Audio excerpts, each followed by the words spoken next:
हरिसेन नाम का राजा राज्य करता था। उसकी 2 संतानें थी, राजपुत्र शिव और राजकुमारी शिवांगी। उनके राज्य की प्रजा बहुत ही सुखी थी। उनके राज्य में एक शीला नाम की औरत रहा करती थी। उसको 2 बेटियां थी, एक का नाम था उमा और दूसरी का नाम था हेमा।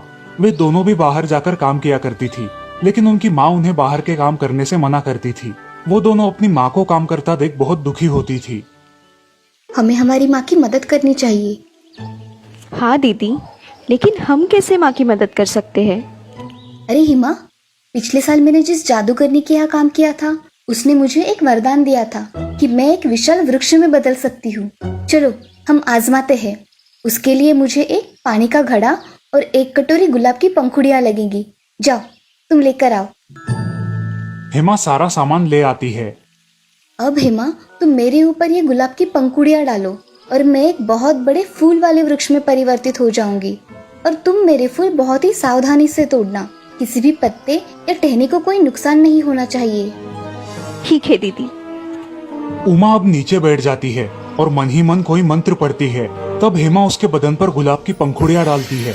देखते ही देखते उमा एक फूलों वाले वृक्ष में परिवर्तित हो जाती है। ये देख हेमा बहुत खुश हो जाती है और 2 टोकरी भर के फूल बड़ी सावधानी से तोड़ती है। उसके बाद वो उसके बदन पर एक घड़ा पानी डाल देती है। अब उमा वापस एक लड़की में परिवर्तित हो जाती है। दीदी, ये फूल कौन बेचने जाएगा?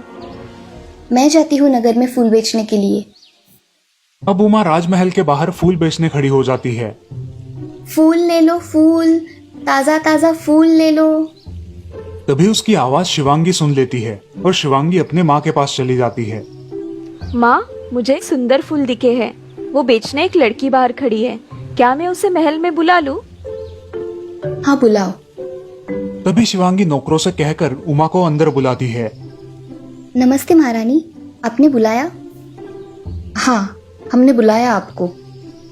जी महारानी जी, क्या सेवा कर सकती हूँ मैं आपकी? ये फूल बहुत ही पसंद है राजकुमारी शिवांगी को। इसके कितने दाम लोगी? मैं क्या बोलूँ, हम गरीब लोग हैं महारानी जी। आप जितना दोगी मैं उतना ले लूंगी। ठीक है। रानी वो फूलों की टोकरी ले लेती है और एक सोने के सिक्कों से भरी हुई पोटली उमा को देती है। उमा वहाँ से चली जाती है। अब उमा भी सोने के सिक्के मिलने की वजह से बहुत खुश है। हेमा भी ये देखकर खुश हो जाती है।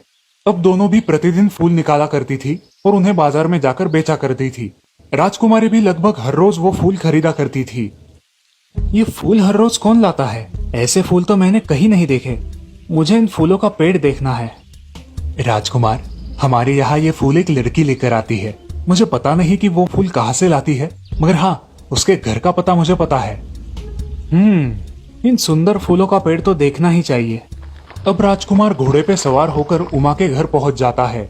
उमा और हेमा अपने बगीचे में चली जाती है और हेमा और उमा रोज की तरह अपना काम करने में लग जाती है। अंत में उमा अपने मूल रूप में आती है।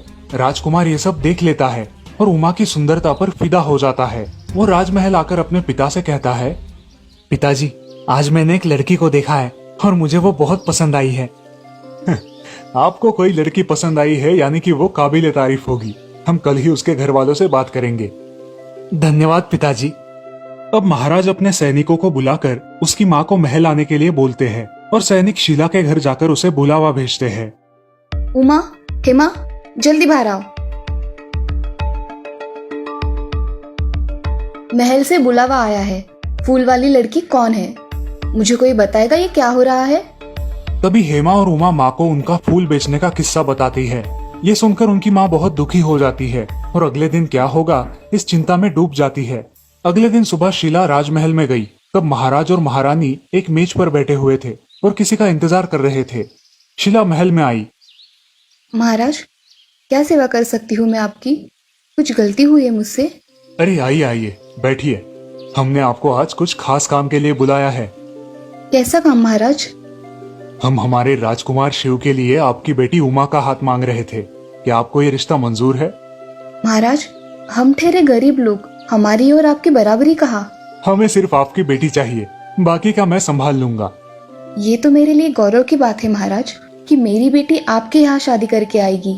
तो ये रिश्ता मैं तय समझूं? हाँ महाराज। अब एक शुभ मुहूर्त पर शिव और उमा की शादी हो जाती है। उमा, मैं चाहता हूँ कि तुम तुम्हारे फूलों से पूरे राजमहल को महकाओ। ये आप क्या बोल रहे हो? अरे मुझे सब पता है कि तुम एक पेड़ भी बन सकती हो। राजकुमार और उमा बाग में चले जाते हैं और राजकुमार उसके बदन पर गुलाब की एक कटोरी पंखुड़ियां डालता है। उमा एक फूलों वाले वृक्ष में परिवर्तित हो जाती है। ये सब देखकर राजकुमार बहुत खुश हो जाता है। अब पूरे राजमहल में फूलों की खुशबू फैल जाती है। राजकुमारी शिवांगी अब ये सब खिड़की से हर रोज देखने लगी और मन ही मन उसे जलन होने लगी। ऐसे ही एक दिन उसने महाराज और महारानी की अनुमति ली और उमा को लेकर बाहर खेलने गई। शिवांगी, तुम उसे बाहर ले जा रही हो, मगर उसका ख्याल रखना, ठीक है? ठीक है पिताजी। शिवांगी उमा को लेकर अपनी सहेलियों के साथ खेलने चली जाती है। अब शिवांगी अपनी सहेलियों को दिखाना चाहती है कि उमा कैसे वृक्ष में परिवर्तित होती है। वो उमा से कहती है, उमा, चलो मेरी सहेलियों को तुम एक फूलों वाले वृक्ष में परिवर्तित होकर दिखाओ। क्या फिजूल की बात कर रही हो शिवांगी? मैं क्या कोई जादूगर हूँ? मुझे सब पता है, अब कराती हो कि नहीं? मैंने तुम्हारे साथ आकर बहुत बड़ी गलती कर दी। उमा वो सारे नियम शिवांगी और उसकी सहेलियों को समझाती है और गौर से बताती है कि जल्दबाजी में पत्ते और टहनियां ना तोड़े। अब सारी सहेलियां सामग्री लेकर आती है और उमा को नीचे बिठाकर बड़े ही बेढंगे तरीके से उस पर गुलाब की पंखुड़ियां डालती है। उमा एक फूलों वाले वृक्ष में परिवर्तित हो जाती है। अब सारी सहेलियां बहुत खुश हो जाती है और पेड़ के फूल तोड़ने लगती है। तभी जोरों की बारिश शुरू होती है और सारी सहेलियां जल्दबाजी में पेड़ की टहनियां तोड़ देती है। एक सहेली जल्दबाजी में ही उस पेड़ पर एक घड़ा पानी छिड़क देती है और सारी सहेलियां और शिवांगी वहां से भाग जाती है। अकेली उमा वहां घायल और विकलांग अवस्था में पड़ी रहती है। आखिर वो एक राह गुजरते आदमी से मदद मांगती है। वो आदमी उमा को अपनी बग्गी में बिठाकर उसके घर छोड़ देता है। उसे इस हालत में देख उसकी माँ बहुत परेशान हो जाती है। वो उसका इलाज करवाती है। वहाँ राजमहल में शिवांगी, उमा कहाँ है? वो नहीं आई? कहाँ छोड़ के आई हो उसे? आ जाएगी खुद ब खुद। महारानी राजकुमारी शिवांगी से पूछताछ करने की कोशिश करती है, लेकिन वो उन्हें कुछ नहीं बताती। राजकुमार शिव उमा को पूरे राज्य में ढूंढते हैं, लेकिन वो कहीं नहीं मिलती। ऐसे ही एक दिन राजकुमार उमा के घर के पास से गुजरते हैं। अचानक उन्हें उमा उसके घर दिखाई देती है। वे तुरंत उसके पास जाते हैं। राजकुमारी, तुम यहाँ हो? मैंने तुम्हें पूरे नगर में ढूंढ लिया, मगर तुम कहीं नहीं मिली। तुम यहाँ क्यों आए हो? मैं मेरी बेटी को तुम्हारे साथ नहीं भेजूंगी। शीला राजकुमार को सारा किस्सा बता देती है। शिवांगी को उसके किए की सजा जरूर मिलेगी और उसे उचित दंड हो, इसका इंतजाम मैं करूंगा। अगर आप शिवांगी को माफ कर देंगे तो ही मैं महल में वापस आऊंगी। ठीक है राजकुमारी। अब राजकुमार उसे उसकी बात मान के अपने राजमहल ले जाता है। शिवांगी उससे माफी मांगती है। उमा ने तो उसे पहले ही माफ कर दिया था। अब महाराज राजकुमार शिव और राजकुमारी उमा का राज्याभिषेक कर देते हैं और वो राज्य के महाराज और महारानी बन जाते हैं। महाराज शिव अपनी रानी का अच्छे से ख्याल रखते हैं और अब वो दोनों खुशी खुशी अपना जीवन व्यतीत करते हैं। इस कहानी से हमें ये सीख मिलती है कि हमें हमेशा दूसरों के काम आना चाहिए, लेकिन कोई हमारी अच्छाई का फायदा उठाए तो उसे सबक भी सिखाना चाहिए, क्योंकि चुप रहना भी बहुत बड़ा गुनाह है।